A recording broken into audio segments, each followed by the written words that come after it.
Live. I am Eric Guido, and today I'm very happy to welcome Laura Gray and Maurizio Castelli from the Il Palazzone winery in Montalcino, which I think is a really exciting group of people to have here right now because, I mean, I don't know about you, but being a lover of Italian wine, one of the biggest things that's been on my mind throughout most of this year has been Montalcino, especially after having tasted through the amazingly energetic and primary 2015s, and now spending a lot of time working through the 2016s. Having these two people come on board to talk to us today, I think is really, really exciting. So welcome, and thank you for joining us. Thanks very much. Thank you. You know, I think about when I was first introduced to your winery. I mean, Montalcino has really changed so much over time.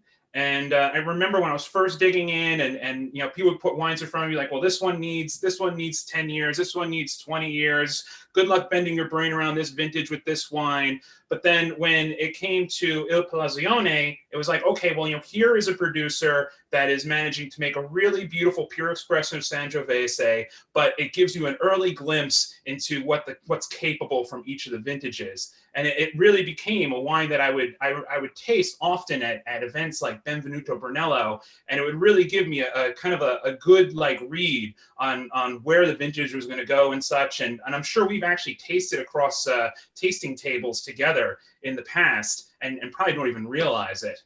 But I'm wondering, you know, maybe what we could do here is we could start off just by giving us a little bit of a history of Il Palazzone, and talk a little bit about its location within Montalcino. Okay. Well, Il Palazzone is a small winery. We have 5 hectares, about 12 acres. And we're located very close to the center of Montalcino. The cellar is less than a kilometer from the center of Montalcino. And so this field here, this vineyard here, is part of the Due Porte plot, and it's looking towards the sea on a clear day. Quite rarely, but at least a couple of times a year, you can see the sea from this exact point I took that photo. So we're small. We've been making wine as a winery since the mid-80s, and the current owner purchased it in 2000. And I run the property, and Maurizio is our enologo, our winemaker. So when you say south of Montalcino, you wouldn't say that you're a southern Montalcino producer, just more south of the town of Montalcino?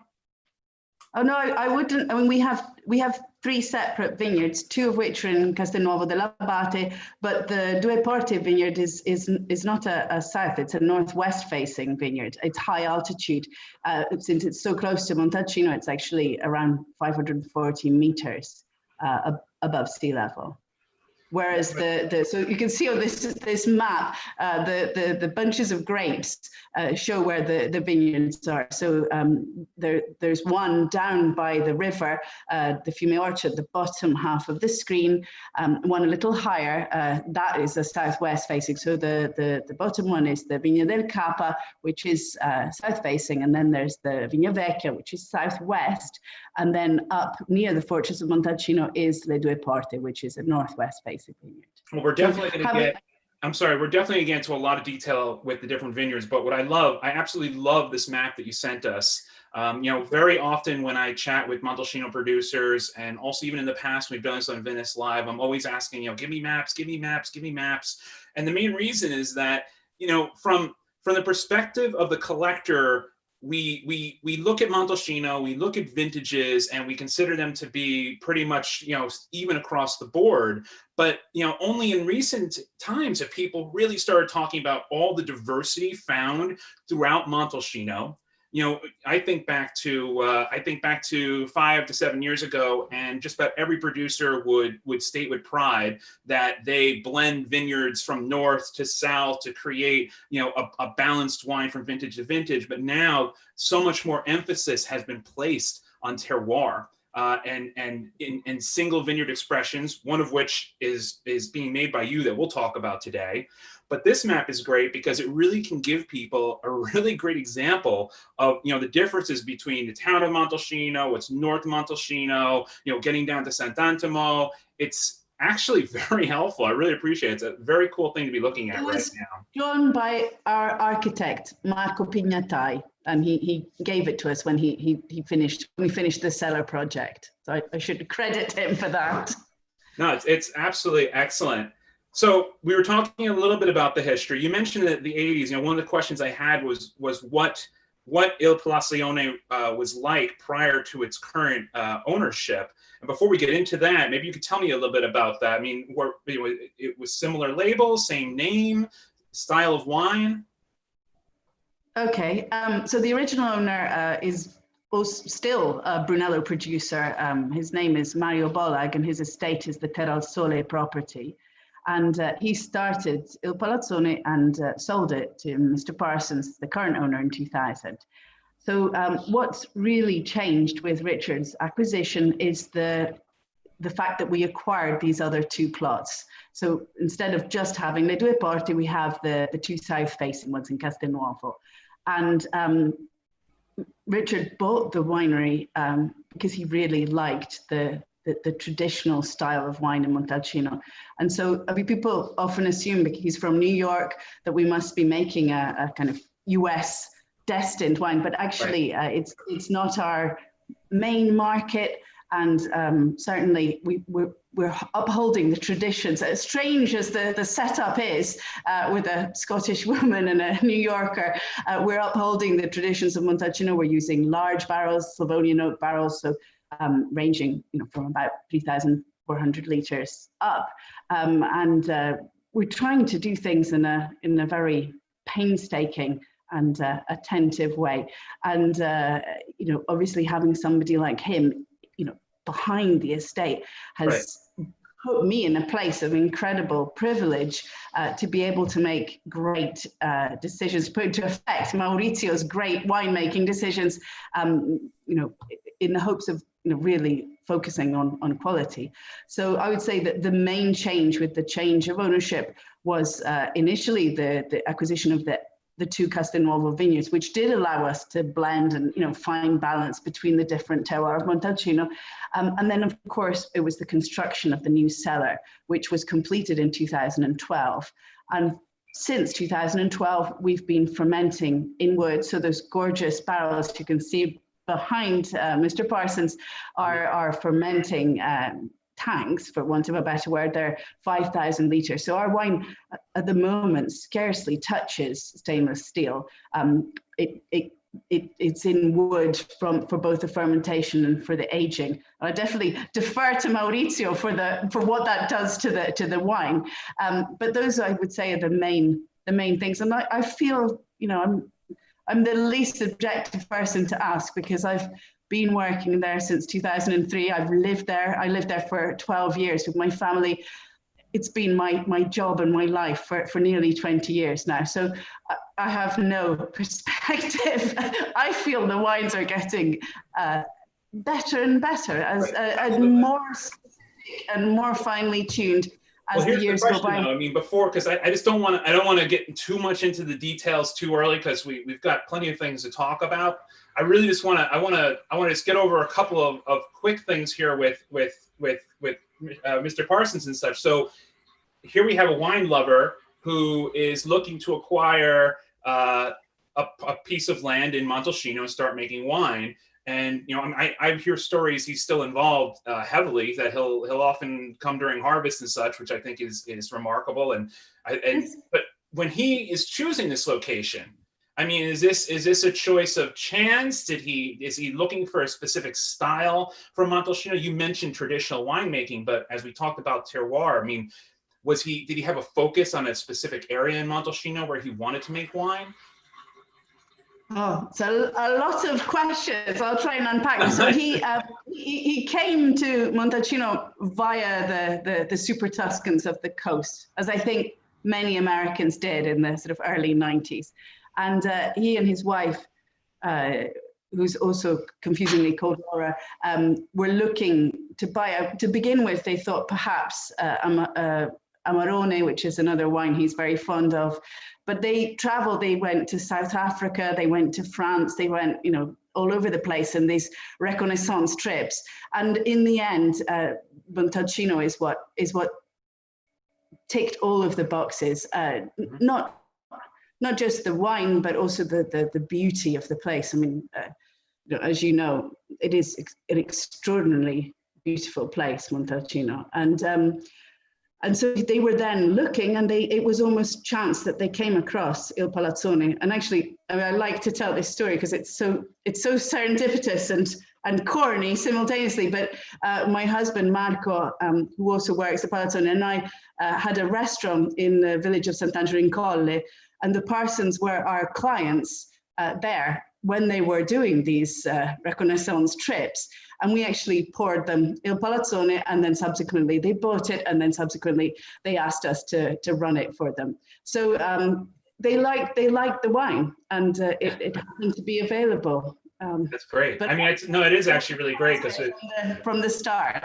Well, it's funny because you mentioned three things to me, which in the early 2000s, late 90s wouldn't necessarily match up to someone creating buying a traditional style Brunello producer. You know, you mentioned Super Tuscans, you mentioned Amarone, you mentioned American, and immediately you think this person's going to be looking for like the big dark style of Brunello that was being produced in the late 90s and early 2000s. But instead, he was looking for something that is more of the traditional vein. It's pretty cool. Mm. And, you know, he didn't change the label.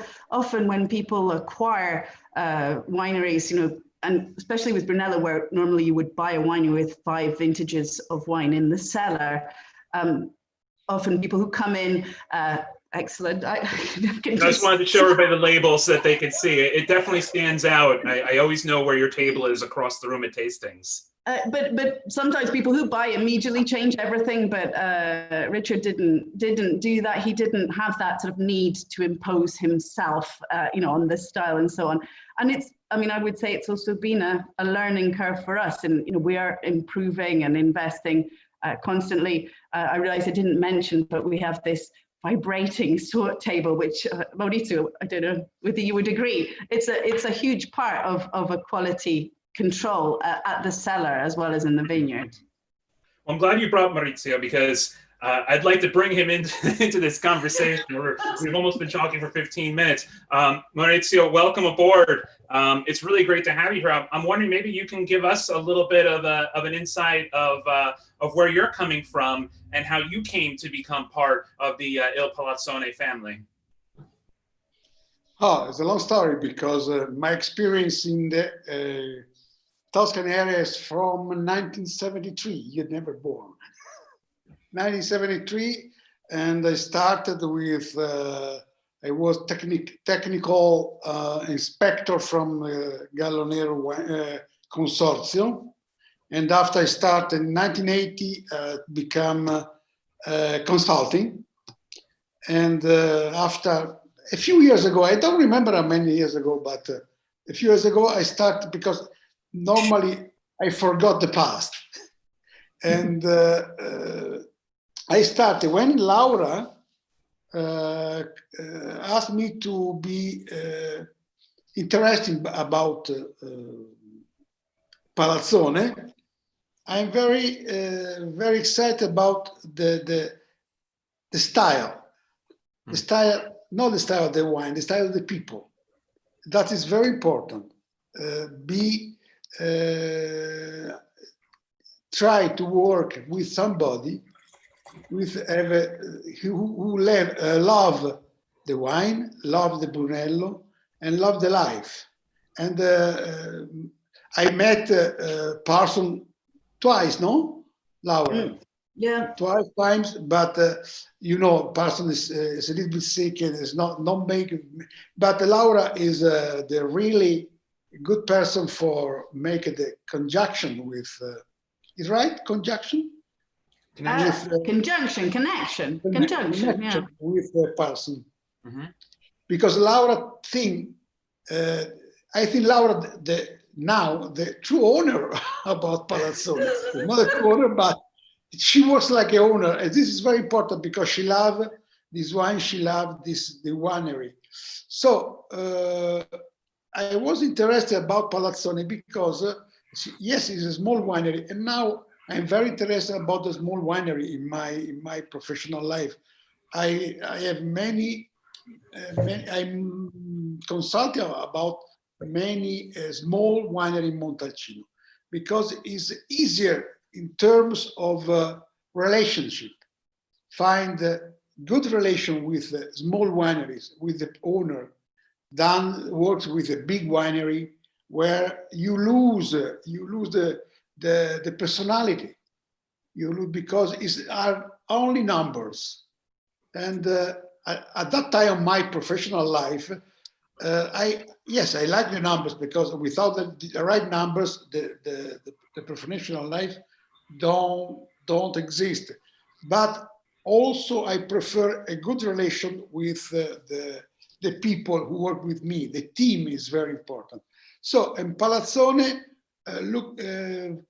for me was very interesting because I have many little piece of vines where you have body, salty, fragrance, and make this mixture. And this is very popular in Montalcino, but make this blend, we can make a very complex, because the complexity of Sangiovese and of Brunello is when you have a possibility to mix this different quality of grapes, except the last one, Due Porte, because we fermented Due Porte for many years.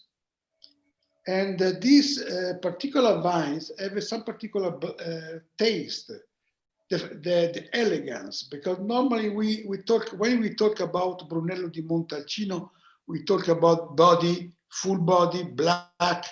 No, it's not only one Brunello di Montalcino. There are many examples of Brunello di Montalcino. Mm-hmm. And now the Due Porte is a typical elegance Brunello di Montalcino, very not so easy to find in Brunello. Good color, but the perfume is super because the altitude and the soil make this big difference. And we use the best grapes of this piece of land, this piece of vines, for make how many? 6,000 bottles, no? No, 2,000. No, less. After production?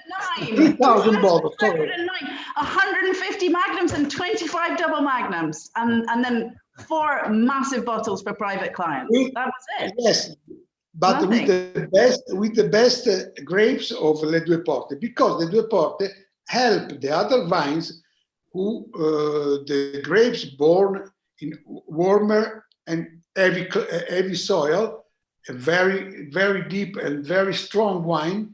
Mm-hmm. They give it elegance at the other kind of Brunello. That's it, because we have so much difference between Le Due Porte and the Brunello Palazzone. Well, and that's actually a striking difference. I was able to taste them today, so it's really definitely interesting to hear you talk about this. I mean, and it's certainly a good example of why it's so important that so many producers in Montalcino are starting to seek out these individual pieces of terroir. I mean, I'm wondering from a winemaking standpoint, though. So Il Palazzone has always had this early accessibility to it. And yet, it's not something that's being derived through oak. It's, what is that? Is that the terroir, or is it the winemaking? How is it Il Palazzone is able to be something that you can get that glimpse of you can actually enjoy it younger, but also then watch it mature? Not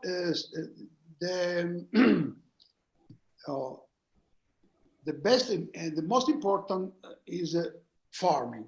Make a good farming of the vines, and there are not so many difference between the other Brunello, because we have this in particular in Palazzone we have a good wood tanks, and where we make it. That's very important. the height selection of the bunches, height selection of the berries. That is very important. When you look at the manual selection, you have 4 people after the stemmer machine who take off the worst or the worst berries, and that is one of the reasons it's not very popular in Montalcino. Normally, in Montalcino make it different. They make the selection of the bunches before the stemmer machine. And yes, we make the selection of the bunches, but after we make a selection of the berries. And that is not so easy because we need, and we go very slowly, and we select and we take off the worst berries from the sorting table. That make the best selection. And after the wine, after a small and soft press, go in wood tank. And we don't make strong pump over. We prefer use soft extraction. Soft extraction means délestage. Délestage means move the must with the fermentation and put in the another tank, and after 1 or 2 hours put back in the this is typical. Délestage is a French terms, and because we want to make extraction soft of tannins, soft extraction of the color, and don't wash the berries. That make a big difference, because wash the berries means have a very rough tannins, because during the pump over you wash the berries, you wash the tannins, you oxidize the tannins, and the tannins become like that's it, and the tannins become more rough and strong and hard. That's the reason, because the big difference between Palazzone and many other wines is don't use violence in the vats. Don't use violence in the grapes, but use the long-term extraction from the grapes in the tanks. That is make a big difference. The softness and the elegance come from this kind of vinification. You can obtain good result, or you have to be very hot and salty soil, or you have bunches in very light and elegant soil, but the system is use this kind of with, of course, with the good maturation of the grapes. We finish. I'm sorry to interrupt you. I'm just wondering, has there been any major changes in the winemaking since the beginning, or when you came on board, or has it pretty much been the same since 2000 when the property was bought? I don't know exactly the method of vinification, of fermentation, or before my arrival. Probably Laura remember. Yeah, we only got the wooden fermenters in 2012. Okay. But and that was also the year of the acquisition of the sort table, which I wanted to add. You know, when we were evaluating buying it, it's a hugely expensive piece of machinery, 9 meters of quivering stainless steel that we use for 3 days a year. And because we are very strict, as Maurizio said, in the vineyard, there's a lot of canopy management. Our goal for yields is low. The maximum yield for Brunello is at the moment 7,000, and we're aiming from far below that, all being well. I wasn't sure how much we would use this sort table, but even in beautiful presenting vineyards, vintages, with beautiful fruit, we're still sorting out about 2%. And the other thing is no stems get in with the sort table. And I want to say also regarding the manual, the gentle extraction. So we're not even using a hydraulic press. So when we press the grapes, it's a man-operated old-fashioned basket press. Our entire production goes through that. So I would say the big winemaking changes kicked in with the 2012 vintage. And as far as the approachability is concerned, I it's not a very popular view, but I believe there's no bad time to drink a good Sangiovese. I mean, they are also capable of beautiful cellar evolution.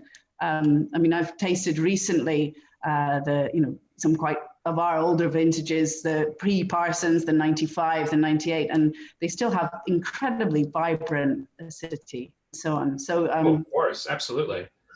I mean, the wines can definitely mature. I mean, I've been witness to that. I had acquired a number of wines from this property going way back to when I first started collecting, and have checked in on them regularly. So that's the thing that I find kind of magical about it, is that they are a little bit more understandable in their youth, but they still mature. And that's kind of what I'm really trying to understand, is that, so, anyone that's watching this that's ever been to a Brunello tasting, like a tasting of young Brunello, they know when you leave, your entire palate has been so penetrated by the intensity of these young wines, the tannins, the concentration of primary elements, the pulp, the seeds, the skins, all of that just seems to just dig its way into your palate.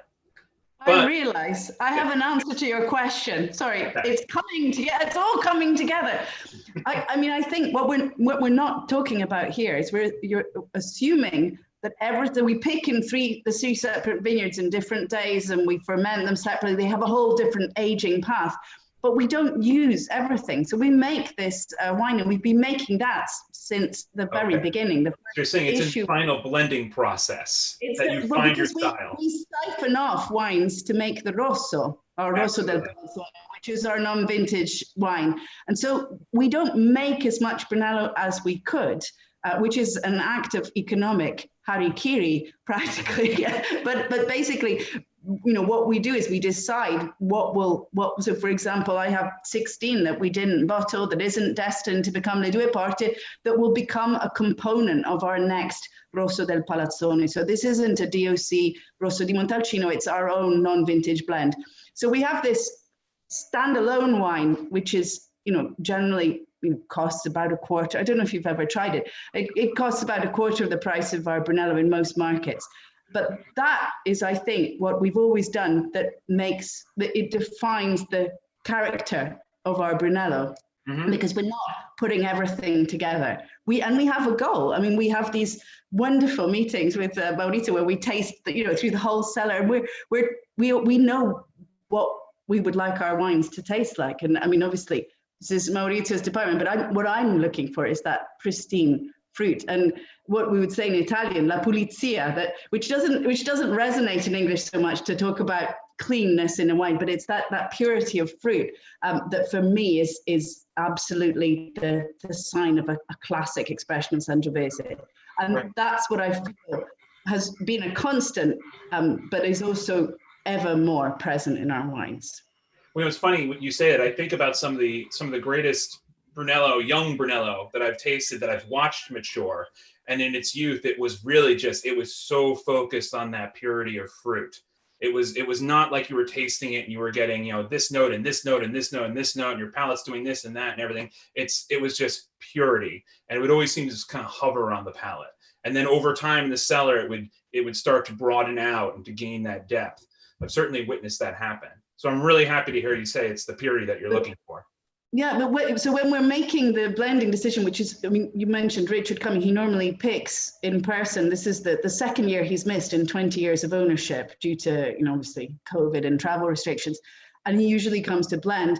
And that we haven't decided, for example, how we'll make the 17 yet. That's still got to be done. And when we make those decisions about how to create the 2017 Brunello, then we have these calibrated beakers, and at the end of the day we have multiple candidates for our Brunello, and then we decide on the final combination of these three very separate vineyards. So I'm obviously saying blend, it's clearly 100% Sangiovese, all from Montalcino, and I would say that it's that decision to combine, and when you asked rightly before about what we take out for Le Due Porte, it's less than a third of the yield from Le Due Porte vineyard. So we're left with, twice as much again to feed into the Reserva if we're making it, or the vintage Brunello. So we're not losing, as Maurizio said, that beautiful aromatic component that comes from the altitude of the Due Porte.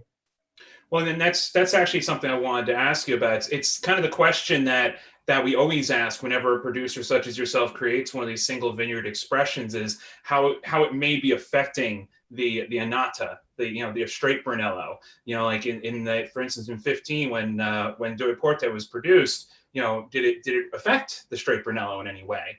Did it take some of that aromatic complexity away? I mean, obviously it's a kind of a loaded question. I don't expect you to answer yes or no to that, but it's always something that collectors worry about. And when we taste, these are the things that we really think about as well. But like okay, so what was it about 2015? Because I actually do want to talk, I know we touched on it, but I want to talk a little bit about the 3 different vineyards you're talking about, and you can give me an idea of what they bring to each bring to the equation. But at what point, what was it about 2015 that Due Porte was finally realized as a single vineyard expression? We've always fermented the 3 vineyards separately, so we know exactly what Le Due Porte tastes like. It's always separate, right up. For 4 years of the aging, it has a different path. I'm just going to put a picture up of your label really quick, only because I have the non-labeled sample version. Yeah, here we are. So Le Due Porte. I'm sorry, I didn't mean to interrupt you. Please. No. But actually, we made a tiny experiment of it with the 2012 vintage, where we bottled 1,000 liters, and it wasn't called Le Due Porte, but it was pretty much all Le Due Porte. We made a second lot, a limited edition with the 2012 vintage, and it's been on our minds for some time. It's been a twinkle in our eye for over a decade, and finally we decided to do something about it. And the weather has been changing so much, just generally the effects of global warming, and sadly in Montalcino, that I think it's fair to say that some of the quality has been climbing up the hill. And certainly 20 years ago, people used to be so rude about high altitude vineyards. I remember, Maurizio, they'd say, what do you think you'll do up there? Pity and scorn for the high altitude vineyard. And that's clearly no longer the case, because as the summers are getting hotter and we're having these blasts of, caldo africano, amazing heat. Right. And problems with not having day-night thermal excursion down in the skirts in the lower altitude vineyards. So the more prized areas of Montalcino are beginning to shift. And I think that's also the reason that we started making Le Due Porte, is because the gap between pick times was really beginning to extend. So this year, for example, we picked Castelnuovo on the 21st and 24th of September, and Le Due Porte on the 1st of October. But we've had years where we've picked Castelnuovo on the 21st of September and Le Due Porte on the 5th of October. And they're only 8 miles apart, and 2 weeks is an enormous amount of time for a plant, the same clone, to perform differently and to experience what we always have at Le Due Porte, which is practically constant ventilation. It's not full sun exposure, so it doesn't get the same heat as our south-facing vineyards do. And we have this huge day-night thermal excursion. I mean, this September, we were having daytime temperatures of over 30 degrees Celsius. I can't do that in Fahrenheit, maybe 80, 85, is that right? And nighttime of under 9. So, huge difference. And those things have been giving a really specific character to the Due Porte wines that has just been emerging, and we couldn't not share it. That's the bottom line. It had to have a chance. And it also, this year is the 20th year of Mr. Parsons' ownership. And I was hesitant. I mean, we've been planning this wine for a long time, but we only bottled it in June. So it was a COVID bottling. And for a moment, I thought that we wouldn't release it, that the timing was wrong. And then I decided that it would be fun for all of us to have something new to share. So this vineyard, Due Porte, it was replanted in 2004. I'm assuming it's when you took ownership? No, it was because Parsons purchased in 2000. So my husband and I supervised the replanting in 2004. Yeah, So it was. Due Porte was part of the estate from the beginning. Yeah, so that it's integral to the estate. It's right where the cellar is and the private homes. It's the hub of the property. So your vineyards, essentially, you have the two vineyards in Castelnuovo dell'Abate, and then you have this vineyard that is around the property that is Southern Hill of Montalcino. Yeah, it's less than a kilometer from the center, and it's looking towards the sea. So in our view, we're looking, all Brunello producers. We can see Gigliola from Le Potazzine. We can see Castello Romitorio. Those are the producers of Pietroso, Albacreti, that we're closest to. And then we're talking about drastic. The best sun of the afternoon. I'm sorry, did I cut you off? No. You can see from the picture the best sun of the afternoon. This makes Le Due Porte. The best light. And drastically higher altitude in Le Due Porte. So this is basically a detailed map, which I love the maps of basically your property and then the vineyards that we're talking about here that are forming this new cru bottling. And again, like I said, this is one of those things. It's on everybody's minds right now, and it's going to be very interesting to see how this plays out over time with all of these different producers coming up with these new bottlings, and just to see how it affects their straight Brunello and what's going to come of this. Sorry, did you say something? No, sorry, it was. It's okay.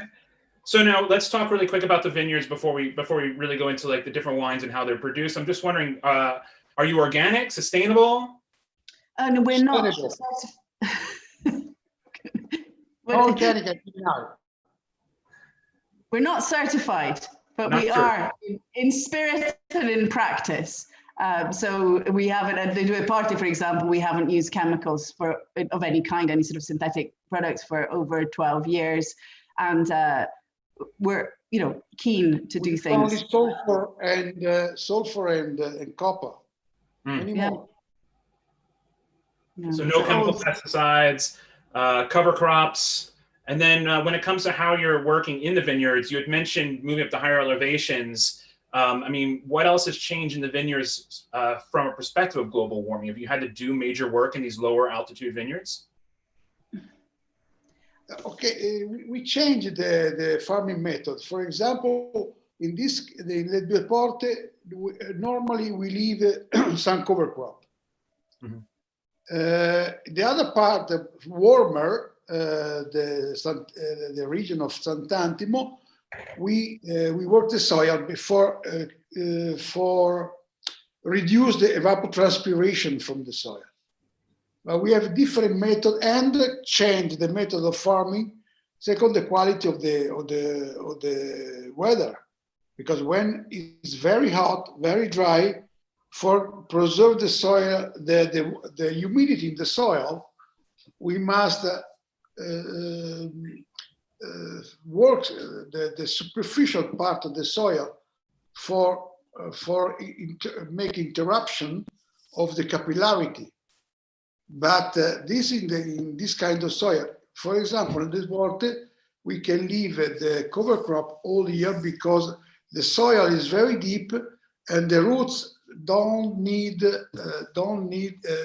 suffer in the dry. That is a big advantage of the Due Porte. It's easier farming the Due Porte than the other part. The other part is the soil is stronger, clay soil, calcareous clay soil, very sensitive at the dry climate, and we must use more. We must work along the soil many times during the summertime.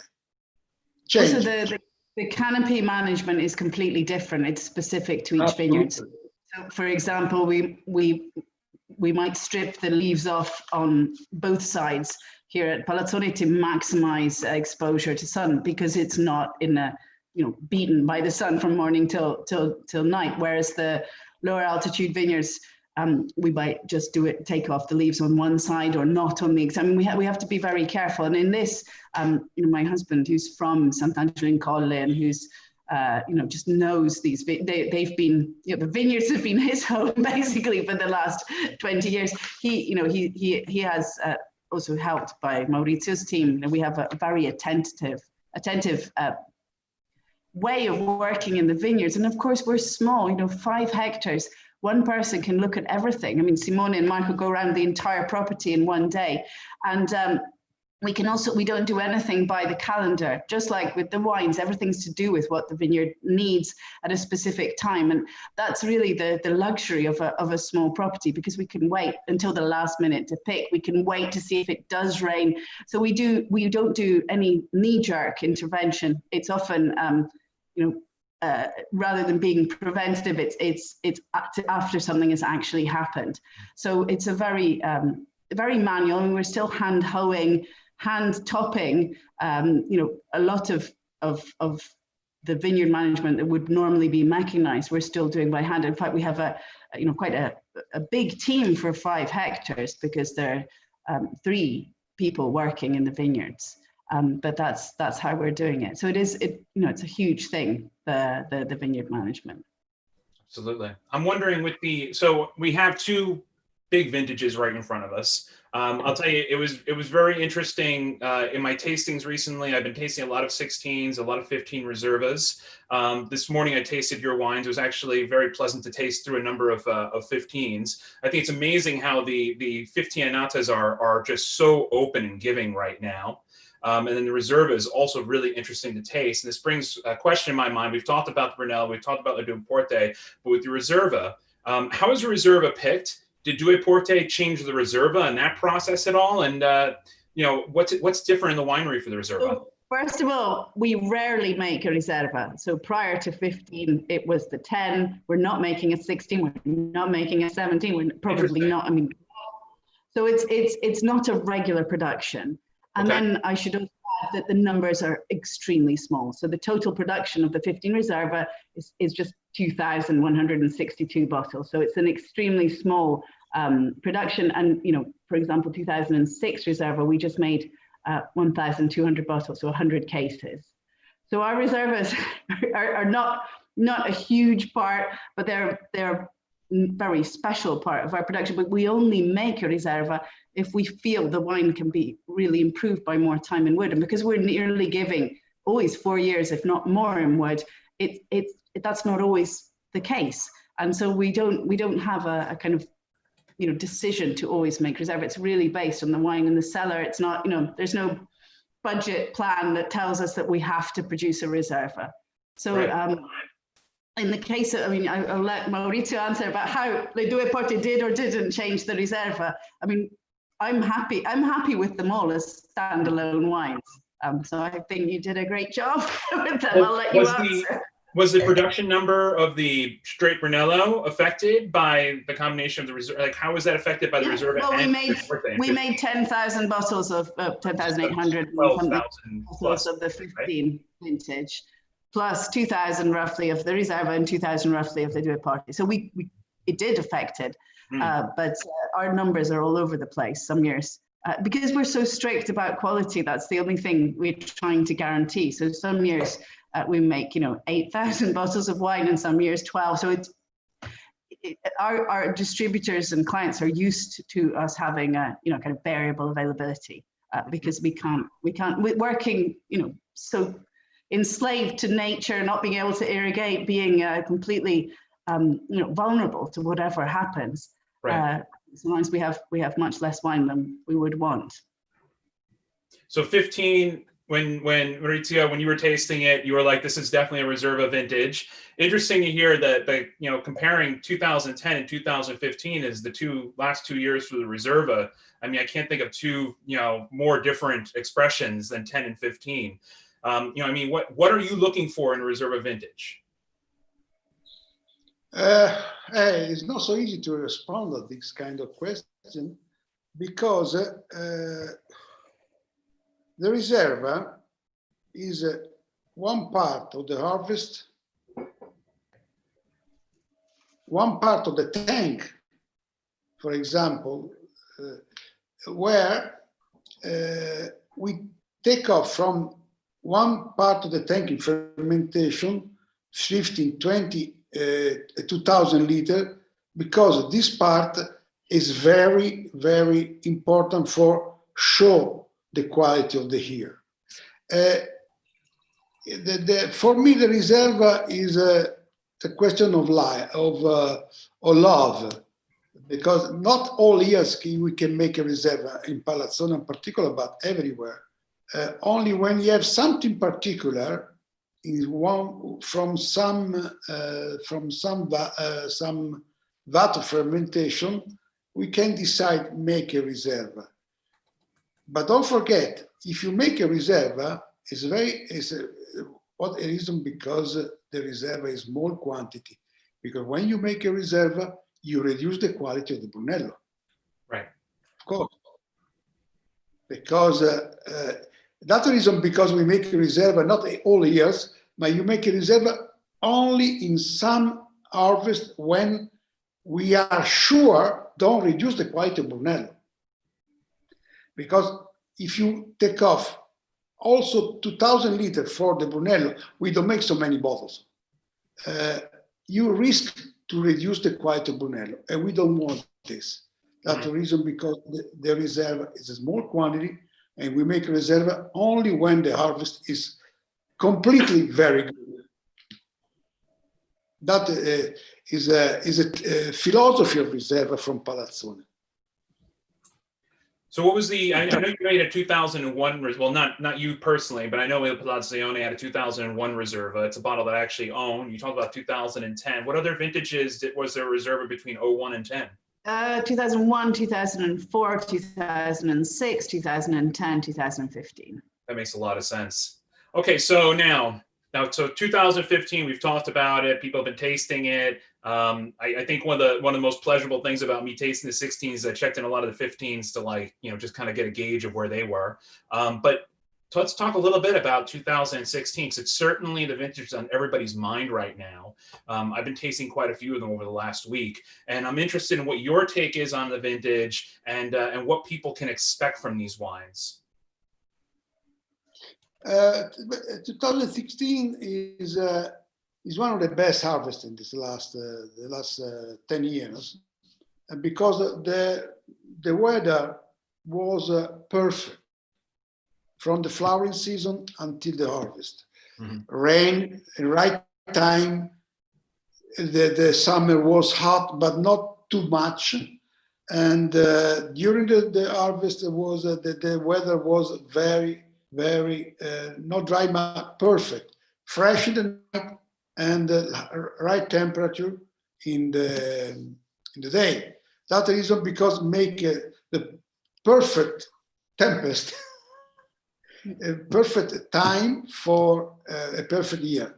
2017, the year after, changed a lot, because high, dry summer, dry weather, dry in the maturation, dry in harvest. It was very difficult. 17 is the regular. We have a very small amount. In fact, we won't be making a very small amount, because not Due Porte, nothing in 17, because we have a third of what we would normally hope to have in the cellar. I'm sorry, cut off for a second there. When you said you're making nothing, are you not making a Brunello in 17? No, we're making a Brunello, but we're not making Reserva or Due Porte out of 17, because we don't have enough wine. Right. I mean, the quality we're happy with, but the quantity is very low. And we also had a big issue with boar invasions in 17 because of the drought. I mean, generally boar are an issue in Tuscany, but in 17, because they were dying of thirst, they overrode their normal reluctance to go through electric fences and into the vineyards, and so we lost a lot of crop to the boar, on top of the berries being smaller and the heat of the year. So 17 was definitely challenging on many fronts. Absolutely. And so you guys kind of bridged the gap. You went from 16 to 17. I certainly don't mind that, because this is what everybody really wants to know, is what they have to look forward to. A big thing about vintages in regions such as yours is understanding what people should be drinking, what people should be holding, things such as that. So talk to me a little bit about 18, because I've tasted a lot of 18 Rossos. I've heard a lot of really mixed feelings about 2018. So I would say 18 is right between 15 and 16 in terms of, opulence and structure. Mm-hmm. I'll let you talk, Maurizio. You have so much, experience of other Brunello wineries as well. But 18 is so different example of Brunello we have in the area. 18, we must wait for give some judgment about 18, because it's too early, because start so and so, good but not so good, many big difference between one area and another area. Luckily we have the south area where we have a result, we have the vineyard in the Palazzone, we have another result, but during the aging process give a very interesting show a very interesting flavor, elegance, and I like 18 now. I like more 17, and in some can be very, very similar at the 13, but with more body. 13 can have, not 14, not because we don't produce 14, very ugly situation, is a lower quality than 19. We must wait before give a judgment about 18. Well, I certainly say the Rossos have been very interesting to taste. Some of them really are quite stunning, and then others are not so much. The Rosso is not the best. It's not the best Sangiovese or Palazzone. Right. No, absolutely. Absolutely. I mean, across the board, some of the 18 Rossos across the board have been very, very interesting. And some of but it's always difficult with Rossos as well in Montalcino, because you never know what a producer is really focused on with their Rosso. Is this the drink it immediately, have it with pizza on Wednesday night Rosso, or is this the baby Brunello Rosso? It's always difficult to know from producer to producer. I'm wondering, so Laura, you've had so much experience with the winery, you've poured the wines many times, I'm sure you've had plenty of dinners and verticals and things like that. Are there any vintages that you specifically have found to be favorites of yours that you think people might want to look out for? Oh, well, I'm a massive fan of the 2013, actually, an unsung vintage, but for me, R13 in particular has this extremely fragrant, almost floral, very more elegant floral fragrance. Yeah, they're very just beautiful aromatics, and so which is also why I like the 18, and I also loved R6 and our 2008. I mean, the 2008, we're talking about our varying production. We made less than 5,000 bottles. And so we have, I think, 16 left on site. And I'm already trying to work out when I could next justify tasting a bottle of it.